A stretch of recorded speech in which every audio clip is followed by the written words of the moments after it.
It's really hard to turn it over at the rate we did and then also give up that many offensive rebounds. I think both of those led to 37 points.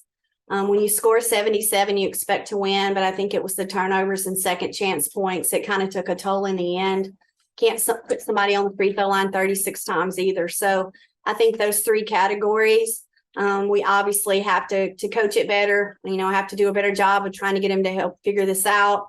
But I do want to end with every opportunity is right in front of us. With a win on Sunday, I still think you're in a position for that 4th seed. We've played 2 teams lately on senior day, and man, that entire roster has really stepped up for those seniors. So, seniors have come to play, everybody's come to play for them, and we're going to be in the exact same scenario we've been in the past 2 games on a senior day.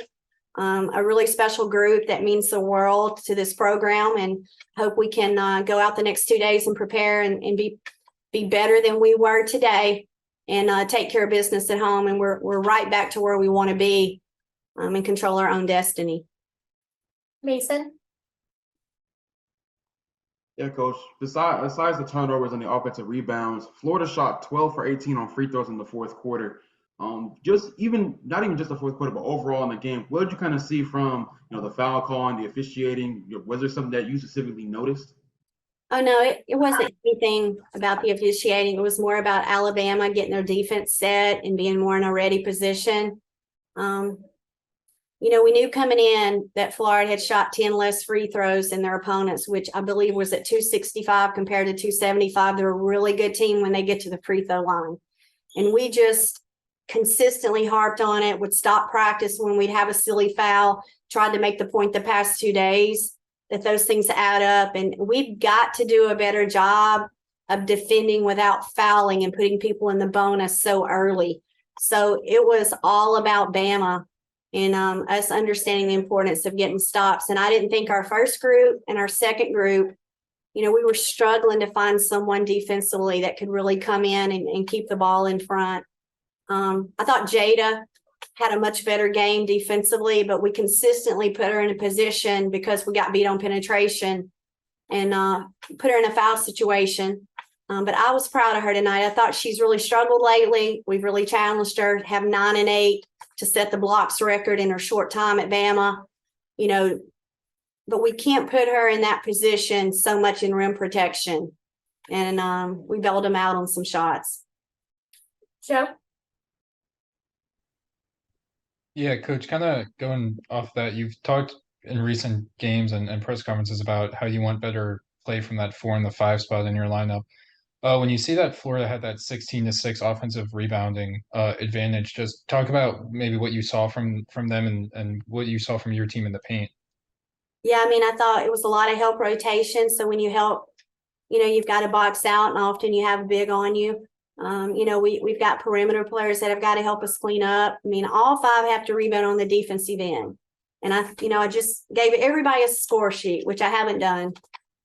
Obviously they probably look at it, but just to understand how many boards did each one of them get and how can we do a better job of understanding our responsibilities. Went zone a couple times and we got scored on. And I was concerned about the zone as far as the box outs because we were giving them up in man. So it's the size of our heart, and we've got to rebound better. Credit Florida, but we've got to rebound better and put ourselves in a position not to give up so many second chance points. When you look at 16 offensive rebounds to 6, you've at least got to balance that out. So we've got to go to the offensive glass better. We want to reverse that stat the other way. Well, Coach, can you talk about some of the adjustments that your team was able to make at halftime, facing a double-digit deficit, to come out in the second half and put your team in a position to be competitive down the stretch and have chances to win? Yeah, it was an incredible effort. When you dig yourself that deep of a hole, you just expend so much energy to get back in it.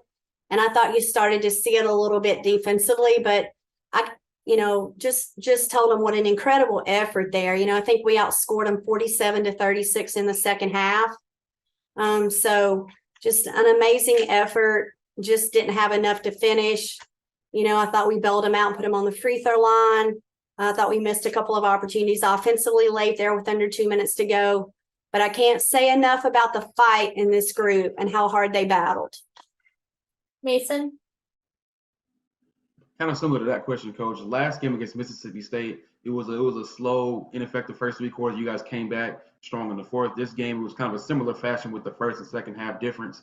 Are there things you're noticing with your team as to why it may get off to a slow start and really ramp it up near the end of games? You know, honestly, I think you just have to credit who we've played. I think often we sit here and we criticize, and we're playing 2 really good teams. Any team in this league is tough. You had 2 teams on senior day. We just did not come out of the gates the way we expect to come out of the gates. You know, we haven't gotten the tilt. I think there are a lot of little things we look at. You know, what are our shot selection choices? And then, you know, I think 5 out of the first 6 possessions they scored. Like, we all have to take ownership of that. And for whatever reason, you know, we haven't shot the ball very well in the first half. We've turned it over. You know, we've got to have better play. And I do think it's important to understand that when you give away 20 possessions, that on top of not getting stops is an accumulation that you just can't have. all right, and we'll end with Joe. Yeah, Coach, I'm just wondering, you've lost now your last 2 games and 2 tough road games. How do you make sure that it doesn't maybe spiral into, you know, kind of affecting you guys later in your last game against Ole Miss on Sunday and in postseason play? Obviously, these kids are really frustrated. I think we all are, but you have to go to work on the frustration. When you have adversity, you just have to work on it. And we have to go back to work tomorrow. We have to hit the reset button, you know, and I think it's really important that y'all understand that I believe so much in this group, and we are all working as hard as we possibly can on the adversity right now. We've played 2 teams on their home floor with a huge sense of urgency. We have to exceed their urgency on Sunday. We have to do a much better job of taking care of the ball and not giving up second chance points.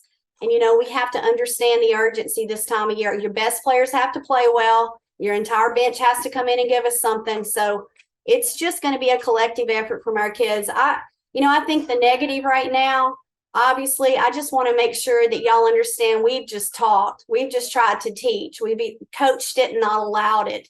And we're going to continue to coach as hard as we can. These kids will continue to play as hard as they can. We're going to focus on the positive. The positive is, again, we have every opportunity in front of us with a win on Sunday to do exactly what we want to do. We don't win Sunday, we'll come back and we'll get prepared and we'll get ready for the SEC tournament because it's a brand new season.